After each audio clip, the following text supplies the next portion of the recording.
Selamat pagi para netizen dimanapun kita berada. Salam inspirasi bagi kita semua ya. Dari KPU sudah diumumkan hasil rekapitulasi saat ini begitu, terutama calon capres nomor 1 Anies Baswedan, terus kemudian yang kedua adalah Prabowo, yang ketiga adalah Ganjar.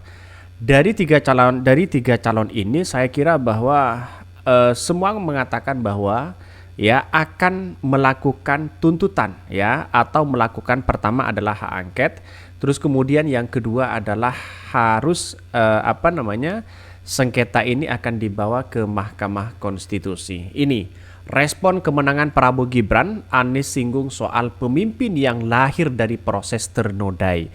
Lantas bagaimana? Saya kira dengan adanya seperti ini, maka siapapun pemenangnya, kalau dengan hasil yang namanya dugaan kecurangan atau dengan proses demokrasi yang ternodai, maka akan menghasilkan pemimpin salah satunya juga tidak baik, begitu kan.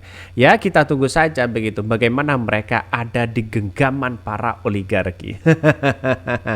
Jangan heran itu di mana-mana seperti itu, begitu kan. Dalam artian bahwa siapapun pemimpinnya, kalau mereka hasil curang, begitu kan ya, akan melahirkan pemimpin yang tidak baik dan bahkan dikendalikan para oligarki. Ini Anies Mohaimin siap gugat ke MK tolak hasil Pilpres 2024 yang ditetapkan oleh KPU. Mari kita dengarkan seksama apa yang disampaikan oleh Anies Baswedan dan Caimin. Seperti ini. Assalamualaikum warahmatullahi wabarakatuh. Salam sejahtera untuk kita semua. Saudara-saudara sekalian, hari ini KPU telah mengeluarkan pengumuman resmi yang hasilnya dalam versi KPU telah kita dengar bersama. Tapi dalam sebuah pemilihan, proses itu tidak kalah penting daripada hasilnya. Proses pemilihan itu penting untuk dipastikan terbuka, adil, jujur, bebas dari berbagai macam tekanan. Untuk apa? Untuk menjamin bahwa semua suara yang memenuhi syarat akan didengar dan akan dihormati. Proses pemilihan ini penting untuk dijaga agar memastikan legitimasi, kepercayaan, dan inklusivitas dalam hasilnya. Tanpa proses yang kredibel, legitimasi calon yang terpilih atau legitimasi keputusan bisa menyebabkan keraguan. Maka menjaga integritas pemilihan adalah fundamental untuk kelangsungan demokrasi dan untuk terpenuhinya aspirasi masyarakat secara keseluruhan. Atas dasar itu, izinkan kami menyampaikan pernyataan untuk mendakapi proses pemilu yang sejak awal hingga saat ini.